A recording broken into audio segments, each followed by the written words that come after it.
दोस्तों आज की इस वीडियो में हम लोग बिहार डीएलएड एंट्रेंस एग्जाम के लिए इंग्लिश के most important topic subject verb agreement करने वाले हैं। और इस टॉपिक से दोस्तों आपके एग्जाम में पिछले साल सबसे ज्यादा क्वेश्चन पूछे गए थे। हर शिफ्ट में 2 से 3 क्वेश्चन आए हैं। अगर आपको ट्रस्ट नहीं है तो आप लोग मिला लीजिएगा, मैं आपको सारे रूल दिखाऊंगा सब्जेक्ट वर्ब एग्रीमेंट के। तो चलिए आज की इस वीडियो में इस टॉपिक को कंप्लीट करते हैं।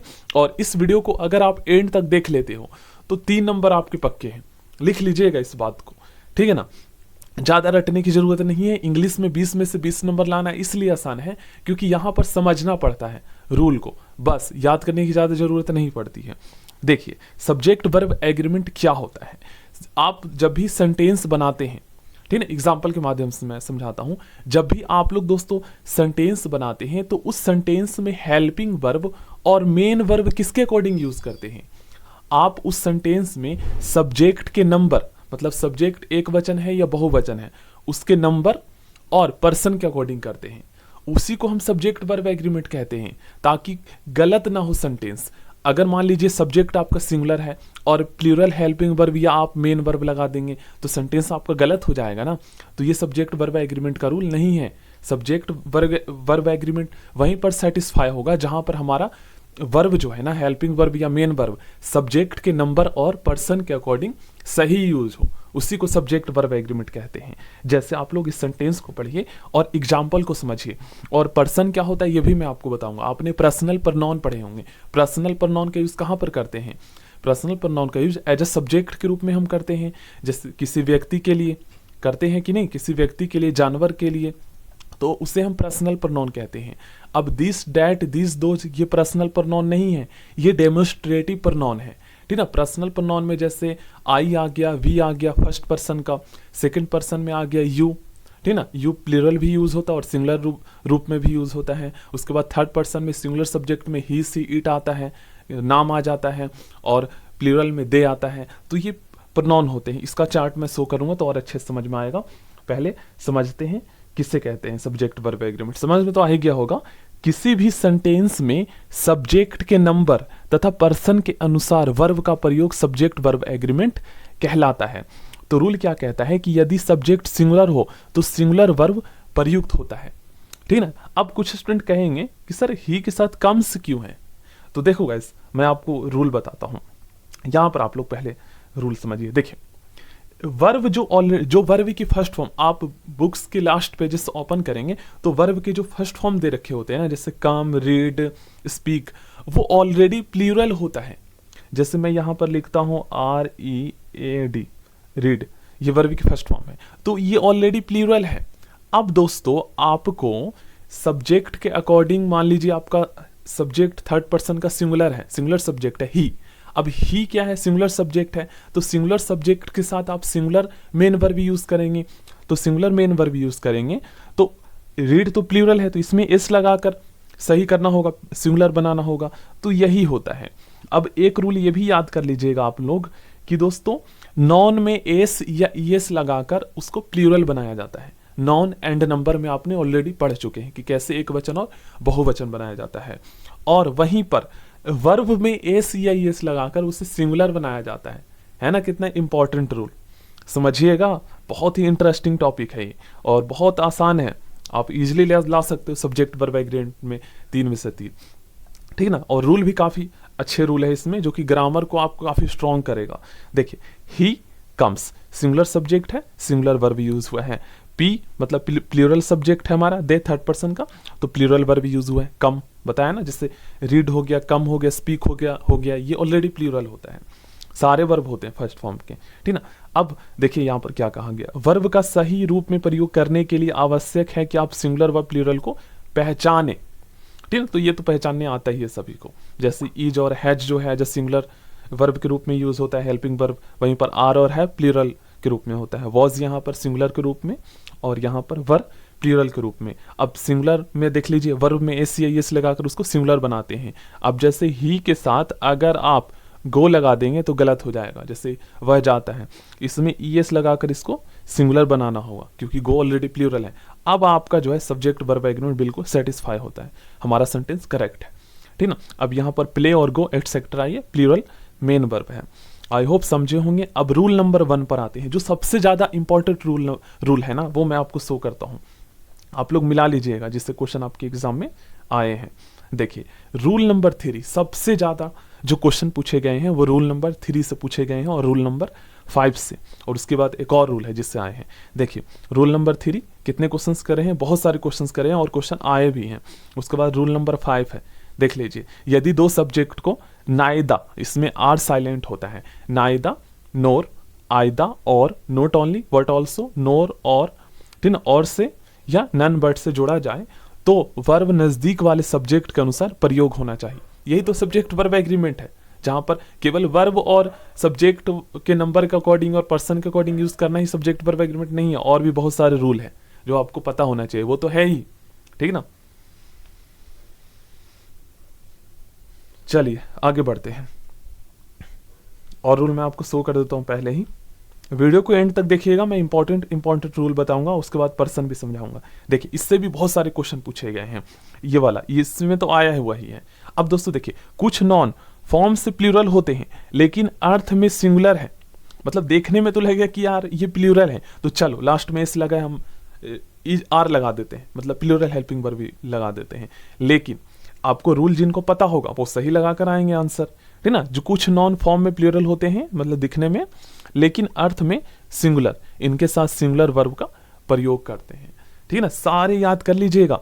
अब देखिए सब्जेक्ट वाला एक क्वेश्चन आया था, मैं आपको शो भी कर सकता हूं, अभी मैं देखता हूं क्वेश्चन पेपर। देखिए विषयों के नाम, ये वाला क्वेश्चन आया था मैथमेटिक्स में, ठीक ना। जैसे मैथमेटिक्स है, अब इसमें लास्ट में एक एस लगा हुआ है, तो कुछ स्टूडेंट को लगेगा कि यार ये तो सब्जेक्ट का नाम है, ये प्लूरल है, तो आर लगा देते हैं। पॉलिटिक्स हो गया, यहाँ पर स्टैटिक्स हो गया, सिविक्स हो गया, फिजिक्स हो गया, इकोनॉमिक्स हो गया, तो इसमें लास्ट में एस लगा है। अब यूनाइटेड स्टेट्स हो गया, तो कुछ स्टूडेंट कहेंगे कि यार यहाँ तो प्लूरल है देश का नाम, तो प्लूरल हेल्पिंग वर्ब या मेन वर्ब लगा देते हैं। तो ऐसा नहीं है, सारा याद कर लेना है आपको, बस रिवाइज कर लीजिए, खुद ही आपको एग्जाम में याद आ जाएगा, क्योंकि ज़्यादा टाइम नहीं है एग्जाम के लिए, आप भूलेंगे नहीं। जो इंपॉर्टेंट रूल था मैंने आपको बताया। अब आगे बढ़ते हैं, और अगर आपको ट्रस्ट नहीं है तो मैं आपको शो कर देता हूं कि देख लीजिए सब्जेक्ट वर्ब एग्रीमेंट के टॉपिक से कितने क्वेश्चंस पूछे गए हैं। देख लीजिए कितना डीपली पूछा गया है सब्जेक्ट वर्ब एग्रीमेंट से, मैं आपको शो कर दूंगा ये वाला रूल। नथिंग बट के बाद क्या रूल मतलब फॉलो करता है, यहाँ पर हेल्पिंग वर्ब इज आएगा, कैसे आएगा मैं शो करूंगा।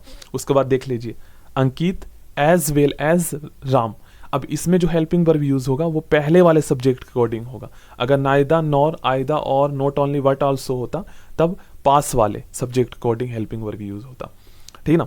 इस तरीके से देख लीजिए एवरीवन जो है ना, ये आपको पता है दोस्तों इंडेफिनिट प्रोनाउन होता है, और ये हमेशा किसी सब सेंटेंस में एज अ सिंगुलर सब्जेक्ट के रूप में यूज होता है। तो सिंगुलर सब्जेक्ट के साथ सिंगुलर है हेल्पिंग वर्ब या मेन वर्ब लगाएंगे, तो AGREE एग्री जो है ये प्लूरल मेन वर्ब है, तो एस लगाकर सिंगुलर बनाएंगे, तभी तो हमारा सब्जेक्ट वर्ब एग्रीमेंट सेटिस्फाई होगा।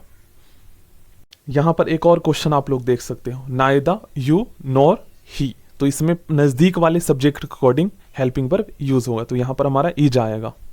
कुछ क्वेश्चन और मैं आपको शो कर देता हूं, देख लीजिए। न्यूज का फुल फॉर्म आपको पता होगा, लेकिन कुछ स्टूडेंट को लगेगा कि यार न्यू और लास्ट में एस लगा हुआ है, तो ये तो प्लूरल हो गया, तो इसके साथ हम प्लूरल हेल्पिंग वर्ब लगा लेते हैं। लेकिन न्यूज जो है आपको एज अ सिंगुलर सब्जेक्ट के रूप में यूज होता है, क्योंकि ये मतलब एब्रिविएशन है, मतलब काफी संक्षिप्त रूप है किसी चीज का। अब किसका है देखिए, न्यूज जो है नॉर्थ, ईस्ट, वेस्ट, साउथ, इसका फुल फॉर्म होता है, ठीक है ना। तो ये है, अब फुल फॉर्म पता करने से पता चल गया कि ये सिंगुलर सब्जेक्ट है यहाँ पर। तो यहाँ पर भी आप लोग दो क्वेश्चन देख सकते हो, देखिए नाइदा ऑफ, आइदा ऑफ, उसके बाद एवरीवन ऑफ, नोबडी ऑफ, उसके बाद कोई भी आए नॉन या प्रोनाउन, वो भले ही प्लूरल में हो, लेकिन आपको आंख बंद करके क्या लगाना है, सिंगुलर हेल्पिंग वर्ब लगाना है। ध्यान रखिएगा, नाइदा ऑफ, आइदा ऑफ, एवरीवन ऑफ, ये आ जाए तो। उसके बाद देख लीजिए ए पेयर ऑफ सीजर, दोस्तों सीजर्स होते हैं, पैंट्स होते हैं, और भी बहुत सारे ऐसे चीज होते हैं, मैं आपको शो करूंगा। बहुत सारे ऐसे वर्ड्स होते हैं, नॉन होते हैं, जिनमें लास्ट में तो एस आता है, लेकिन वो होता हमारा एज अ सिंगुलर सब्जेक्ट के रूप में यूज होता है, ठीक ना। जैसे मैथमेटिक्स हो गया वैसे ही होता है, तो यहाँ पर हमारा सिंगुलर हेल्पिंग वर्ब यूज होगा। और अब आपको दोस्तों ट्रस्ट हो गया होगा। अब मैं आपको एक बार और ट्रस्ट करवा देता हूं, देख लीजिए। नाइदर ऑफ था और उसके बाद एक प्लूरल नॉन था, तो इसका क्या रूल कहता है हमारा ग्रामर का, पढ़िएगा। रूल नंबर 13 से क्वेश्चन आया है। अगर ईच एवरी वन आदि के बाद या नाइदा के बाद ऑफ का प्रयोग होता है तो ऑफ के बाद आने वाला नॉन अथवा प्रनॉन तो प्लूरल होता है, लेकिन उसके बाद आने वाला वर्ब, प्रनॉन इत्यादि सिंगुलर होगा।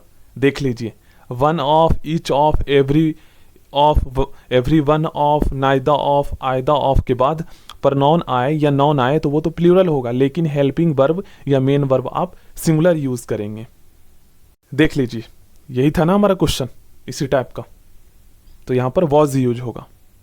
चलिए अब हम रूल समझते हैं। रूल नंबर 1, अगर दो सब्जेक्ट को एंड कंजक्शन से जोड़ा जाए तो इसमें हेल्पिंग वर्ब कौन सा यूज होगा, पढ़िएगा। अगर दो सब्जेक्ट को एंड कंजक्शन से जोड़ा जाए तो प्लूरल वर्ब का प्रयोग होगा। ये तो बहुत ही आसान रूल है, ठीक ना। आंख बंद करके आपको प्लूरल हेल्पिंग वर्ब या मेन वर्ब लगाना है। आगे बढ़ते हैं। रूल नंबर 2 काफी इंपॉर्टेंट है।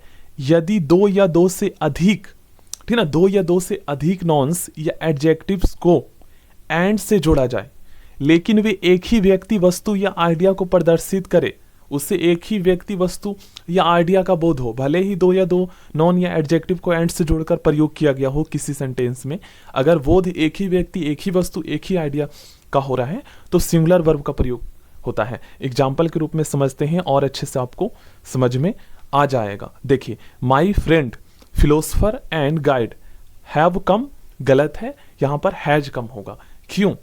क्योंकि मेरा जो फ्रेंड है वो फिलोसफर भी है एंड गाइड भी है तो वो एक ही व्यक्ति, तो इसलिए यहां पर एक व्यक्ति के लिए आप हैव का यूज थोड़ी ना कर सकते हैं।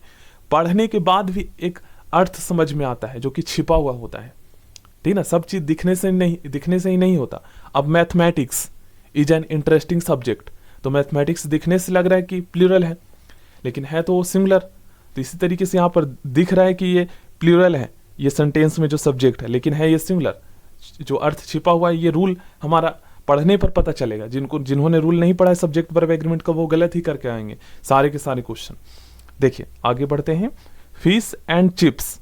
अब दोस्तों ब्रेड एंड बटर आपने पढ़े होंगे। ब्रेड एंड बटर जो है ये एज अ सिंगुलर सब्जेक्ट के रूप में यूज किया जाता है, तो इसी तरीके से फिश एंड चिप्स जो है ये एज अ सिंगुलर सब्जेक्ट के रूप में यूज होता है, ठीक ना। एक ही मतलब कि यहाँ पकवान का बोध हो रहा है, तो इसलिए यहाँ पर हेल्पिंग वर्ब इज का यूज होगा। और भी हम पढ़ेंगे इस रूल से रिलेटेड क्वेश्चन जो कि लुसेंट की जो है ना, लुसेंट की जनरल इंग्लिश बुक में दे रखा है। ये जो मैं आपको बता रहा हूँ ये है, पढ़ लीजिए यहाँ पर आप लोग इस बुक का नाम, ठीक है। ये आप सर्च करोगे तो आपको मिल भी जाएगा। आगे देखते हैं। यदि दो अनकाउंटेबल नॉन एंड से जुड़कर सेंटेंस के सब्जेक्ट के रूप में प्रयुक्त हो तथा इससे अलग अलग सब्जेक्ट का बोध हो तो इसके साथ प्लूरल वर्ब प्रयोग होता है। यह भी ध्यान में रखिएगा। जैसे poverty and misery come together, तो यहाँ पर प्लूरल मेन वर्ब यूज हुआ है, दो अलग अलग बोध हो रहा है, ठीक है ना। इस तरीके से ध्यान रखिएगा। और ये प्लूरल अनकाउंटेबल नॉन है, ठीक है ना, इसे गिन नहीं सकते एक दो में। आगे बढ़ते हैं। सबसे इंपॉर्टेंट रूल नंबर 3, यदि दो सब्जेक्ट को as well as, with, along with, together with, and, not, in addition to, but, besides, except, rather than, accompany by, like, unlike, no, less than, nothing but, देख लीजिए इससे आया था question. Nothing but से जोड़ा जाए तो वर्ब पहले सब्जेक्ट के अनुसार प्रयोग होना चाहिए। मतलब कि पहले वाला सब्जेक्ट अगर आपका सिंगुलर है तो फिर आप इसमें इस सेंटेंस में जो हेल्पिंग वर्ब यूज करेंगे वो सिंगुलर करेंगे। अगर पहले वाला सब्जेक्ट प्लूरल है तो हेल्पिंग वर्ब प्लूरल आएगा। समझे होंगे आई होप।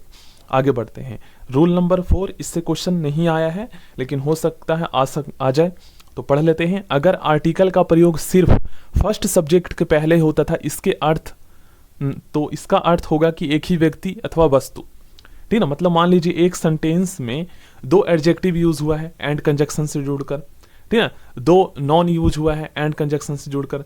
अब उसमें जो है ना पहले वाले सब्जेक्ट के आगे ए या द आ गया कोई आर्टिकल, तो समझ लीजिए कि वो जो हमारा सब्जेक्ट है वो सिंगुलर है। जैसे ए वाइट एंड ब्लैक गॉन।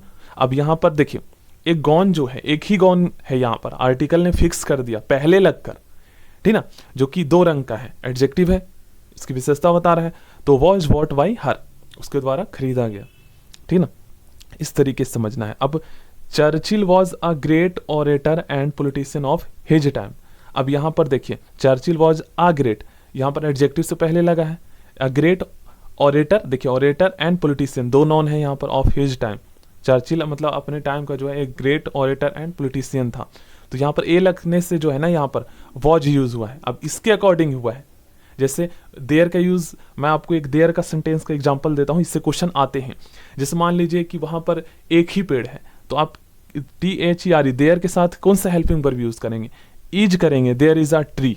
लेकिन अगर ज्यादा है तो देयर आर ट्रीज, इस तरीके से होता है यूज, ठीक है। तो इसी तरीके से है, ये पढ़ लीजिएगा। आगे बढ़ते हैं। रूल नंबर 5 सबसे ज्यादा इंपॉर्टेंट है। यदि दो सब्जेक्ट को नाइदा आर साइलेंट होता है, नोर आयदा और नोट ओनली बट ऑल्सो नोर, ठीक है ना, उसके बाद और नन बट से जोड़ा जाए तो वर्ब नजदीक वाले सब्जेक्ट के अनुसार प्रयोग होना चाहिए। नजदीक वाला सब्जेक्ट अगर आपका सिंगुलर है तो सिंगुलर हेल्पिंग वर्ब, प्लूरल है तो प्लूरल हेल्पिंग वर्ब। देख सकते हो आप लोग, आयदा राम और हिज फ्रेंड्स, फ्रेंड्स बहुत सारे हो गए यहाँ पर, हैव कम, ठीक ना। अब इसमें अगर इंटेरोगेटिव सेंटेंस आ जाए तो कैसे करना है, तो रूल ही हमारा ये कहता है कि नजदीक वाले सब्जेक्ट के नंबर, मतलब कि प्लूरल में है या सिंगुलर में, उसके अकॉर्डिंग यूज करना है। तो नजदीक वाले, इसमें भी नजदीक वाले, बस यही है। और एज वेल एज के साथ आए तो पहले वाले, ठीक है ना। चलिए आगे बढ़ते हैं। विषयों के नाम, इसमें सबसे ज्यादा स्टूडेंट कंफ्यूज होते हैं, तो ये ज्यादा इंपॉर्टेंट है। ये क्वेश्चन आया भी है मैथमेटिक्स से रिलेटेड वाला, physics, economics, civics, statics, politics और लिंग्विस्टिक्स, ठीक है ना। इसके आगे जो है हेल्पिंग वर्ब सिंगुलर यूज होगा या मेन वर्ब भी सिंगुलर आएगा। आगे बढ़ते हैं। जो रूल इंपॉर्टेंट होगा वही मैं आपको बताता जाऊंगा। कलेक्टिव नाउन के साथ हमेशा सिंगुलर वर्ब का प्रयोग करें, ठीक है। The heard of cause is grazing in the field. अब कुछ स्टूडेंट देखेंगे कहेंगे यार ये तो COWS कॉज, तो ये तो प्लूरल हो गया, जिसके साथ हम प्लूरल हेल्पिंग वर्ब यूज कर लेते हैं, लेकिन गलत है। हर्ड लगा होगा ना तो समझ जाइएगा कि वो कलेक्टिव नाउन की बात की जा रही है और इसके साथ हमेशा सिंगुलर वर्ब यूज होगा। Next rule most important rule है, याद कीजिएगा। देखिए क्या कहता है, each, every, everyone, someone, somebody, nobody, none, one, any, many, a, more than one अर्थ से सिंगुलर है। इनके साथ सिंगुलर वर्ब, सिंगुलर नॉन व सिंगुलर प्रोनाउन का प्रयोग होता है। कहने का मतलब यह है कि ये जो आप प्रोनाउन देख रहे हैं ना, ये इंडेफिनिट प्रोनाउन है और इसके साथ मतलब ये किसी सेंटेंस में एज अ सिंगुलर सब्जेक्ट के रूप में यूज होता है, तो इसलिए इसके साथ हमेशा सिंगुलर हेल्पिंग वर्ब या मेन वर्ब यूज होगा, ठीक ना। और इसके बाद अगर कोई नॉन भी आता है ना तो वो भी सिंगुलर ही होगा। जैसे ईच के बाद नॉन आया है स्टूडेंट, तो देख लीजिए सिंगुलर है। अगर इसके बाद प्रनॉन आएगा तो वो भी सिंगुलर होगा, ये भी आपको याद रखना है क्योंकि यहाँ पर खुद कह रहा है, ठीक ना। नॉन या प्रनॉन जो है सिंगुलर आएगा और वर्ब भी सिंगुलर आएगा, बस इतना ही याद रखना है कि क्वेश्चन इससे आए हैं। रूल नंबर 13 से भी क्वेश्चन आपके एग्जाम में आया हुआ है, ये ऑलरेडी हम पढ़ चुके हैं, ठीक ना। अगर ईच, एवरी, वन इत्यादि के बाद ऑफ का प्रयोग हो तो ऑफ के बाद आने वाला नॉन या प्रनॉन प्लूरल होगा, लेकिन जो हमारा वर्ब होगा वो सिंगुलर होगा। नेक्स्ट मोस्ट इंपॉर्टेंट रूल, जो इंपॉर्टेंट मैं बोलता हूं उसे प्लीज आप लोग ध्यान से समझ लीजिएगा। देखिए क्या कहा गया, furniture, advice, work, evidence, equipments, news, information, luggage, baggage, percentage, poetry, knowledge, dirt, dust, traffic, electricity, music, breakage, stationery, scenery, confectionery, poetry, bakery, crockery, behaviour का प्रयोग अनकाउंटेबल नॉन्स के रूप में होता है, इसलिए इसके साथ सिंगुलर वर्ब का प्रयोग होता है। देख लीजिए अनकाउंटेबल नॉन के रूप में ये सारे जो नॉन आप देख रहे हैं ये प्रयोग होता है। तो जैसे ऑल द फर्नीचर भी लगा दूं तो ये and as a uncountable noun के रूप में प्रयोग होगा, तो यहाँ पर सिंगुलर हेल्पिंग वर्ब भी लगता है। अनकाउंटेबल नॉन के साथ सिंगुलर हेल्पिंग वर्ब या मेन वर्ब यूज होता है, ठीक ना। तो बस ये याद कर लीजिएगा, 2-3 बार रिवाइज कर लीजिएगा, खुद ही याद आ जाएगा आपको। देख लीजिए, ठीक ना।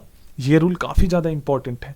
आगे बढ़ते हैं, क्या कहा गया इसमें, देखिए क्वेश्चन आया हुआ था सीजर से related, a pair of scissor. कुछ नॉन का प्रयोग हमेशा प्लूरल फॉर्म में ही होता है।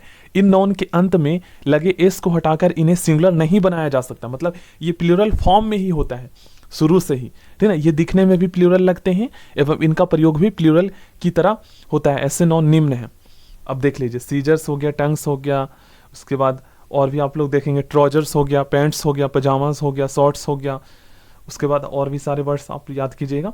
अब इसमें कैसे यूज होता है समझते हैं।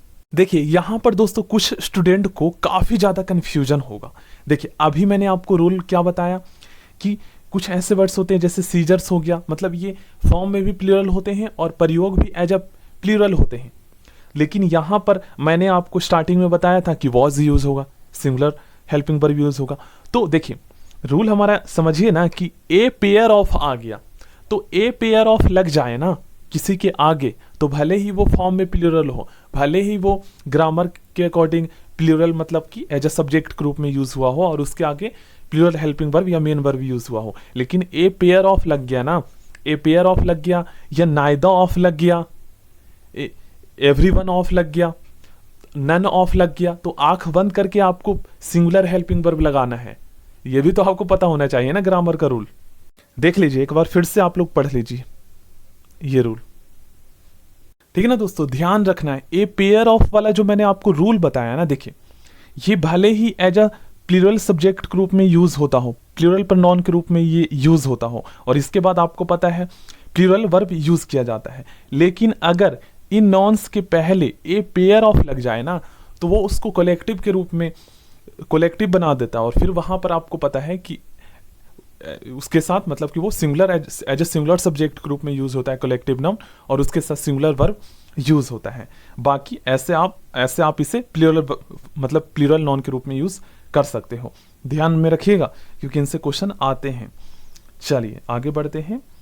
इसमें क्या कहा गया है दोस्तों, कुछ नॉन देखने में प्लूरल लगते हैं लेकिन अर्थ में सिंगुलर होते हैं, इनका प्रयोग हमेशा सिंगुलर में ही होता है। जैसे न्यूज हो गया, देख लीजिए, उसके बाद इनिंग्स हो गया, पॉलिटिक्स हो गया, समन्स हो गया, फिजिक्स हो गया, economics, ethics, mathematics, mumps, measles, rickets होता है, सिंगल्स, बिलियर्ड्स और एथलेटिक्स, ठीक है ना। जैसे no news is good news, politics is a dirty game, economics is an interesting subject, ethics demands honesty. देख लीजिए मेन वर्ब यहाँ पर यूज हुआ है डिमांड, तो एस लगा हुआ है ना, और एस या एस लगाकर हम सिंगुलर बनाते हैं। तो सारा रूल आपको पता होना चाहिए। आगे बढ़ते हैं, देखिए क्या कहा गया है, कुछ नॉन देखने में सिंगुलर लगते हैं लेकिन इनका प्रयोग हमेशा प्लूरल होता है। अब देख लीजिए कुछ नॉन ऐसे भी है जो देखने में सिंगुलर लगते हैं लेकिन प्रयोग हमेशा प्लूरल होता है। जैसे कैटल हो गया, कैवलरी हो गया, इन्फेंट्री हो गया, पोल्ट्री हो गया, पिजेंट्री हो गया, चिल्ड्रन हो गया, ठीक है ना। चिल्ड्रन के माध्यम से आप लोग समझ सकते हो। जेंट्री हो गया, पुलिस और पीपल, दो सबसे ज्यादा पूछे जाने वाले क्वेश्चन है और इसमें ज्यादातर स्टूडेंट कंफ्यूज होते हैं। जैसे पुलिस हो गया, पीपल हो गया, देखने में सिंगुलर लग रहा है लेकिन होता हमेशा किसी सेंटेंस में प्रयोग एज अ प्लूरल सब्जेक्ट के रूप में, ठीक है। तो इसके साथ अगर आप हेल्पिंग वर्ब लगाएंगे तो प्लूरल ही लगाना है, याद रखिएगा। नेक्स्ट रूल, इस रूल से क्वेश्चन आया तो नहीं है लेकिन आप लोग पढ़ लीजिएगा, इस रूल को भी आप लोग पढ़ लीजिएगा। नेक्स्ट रूल है हमारा पेयर वर्ड्स का। देखिए इसमें मतलब हमारा सब्जेक्ट वर्ब एग्रीमेंट क्या कहता है, देखिए pair words, bread and butter, rice and curry, hammer and sickles, slow and steady, truth and honesty, horse and carriage, crown and glory, rise and fall, coming and going, screaming and shouting, age and experience, eggs and bacon, hem and eggs, long and short, some and substance, bag and baggage etcetera का प्रयोग sentence के subject के रूप में होने पर इसके एक ही वस्तु या भाव का बोध होता है। मतलब ये जो है ना किसी सेंटेंस में ये जो पेयर वर्ड्स है एज अ सिंगुलर सब्जेक्ट के रूप में प्रयोग होता है। तो सिंगुलर सब्जेक्ट के रूप में जब प्रयोग होगा तो हम तो यहाँ पर हम सिंगुलर वर्ब ही यूज करेंगे ना, चाहे वो हेल्पिंग हो या मेन वर्ब हो। तो देख सकते हो आप लोग, ठीक ना। तो ये भी पेयर वर्ड्स का भी ध्यान में रखना है, ठीक है ना। देख सकते हो ये गलत है और जो सही आप लोग टिक देख सकते हो। लेकिन वहीं पर एक रूल हमारा ये भी कहता है कि यदि दो सिंगुलर अनकाउंटेबल नॉन मतलब अनकाउंटेबल नॉन एंड से जुड़कर सेंटेंस के सब्जेक्ट के रूप में प्रयुक्त हो तथा इससे क्लास का बोध हो तो इसके साथ प्लूरल वर्ब प्रयोग होता है। लेकिन इससे क्वेश्चन आया नहीं है। अब क्लास का बोध हो तब, अब क्लास का बोध का मतलब क्या है, टाइम एंड टाइड, मतलब दो अलग अलग बोध हो, टाइम एंड टाइड, उसके बाद फायर एंड वाटर अलग अलग बोध हो रहा है ना, गोल्ड एंड सिल्वर दो अलग अलग बोध हो रहा है। इसी तरीके तब यहाँ पर आपको समझ लेना है कि आर लगाना, लेकिन इससे आया नहीं है। बस इसी रूल को आप लोग याद रखिएगा क्योंकि कंफ्यूज हो जाएंगे फिर स्टूडेंट। पेयर वर्ड्स ये वाला, इससे एक ही मतलब सब्जेक्ट का बोध हो रहा है यहाँ पर। ये रूल ऑलरेडी हम पढ़ चुके हैं और इससे आपके एग्जाम में क्वेश्चन भी आए हैं, पढ़ लीजिएगा। देखिए each of, either of, neither of, इसके बाद अगर कोई नॉन या प्रनॉन आता है तो वो प्लूरल होगा। देख लीजिए का प्रयोग सेंटेंस के सब्जेक्ट में हो तो इसके साथ सिंगुलर वर्ब का प्रयोग होता है, मतलब इसके बाद नॉन या प्रनॉन तो आपको प्लूरल देखने को मिलेगा, लेकिन हेल्पिंग वर्ब या मेन वर्ब आप सिंगुलर ही यूज कर सकते हैं। ठीक है, प्लूरल करेंगे तो गलत होगा, जैसे ये वाला गलत है। भी इंपॉर्टेंट रूल है जो आप लोग पढ़ लीजिएगा। और अगर आपको इस टॉपिक पे मतलब इस टॉपिक का जो है पीडीएफ चाहिए सब्जेक्ट वर्ब एग्रीमेंट का, तो आप लोग टेलीग्राम पर SCRT दिल्ली DL DLED नहीं ओनली DL सर्च कीजिएगा, वहां पर मैं शेयर कर दूंगा।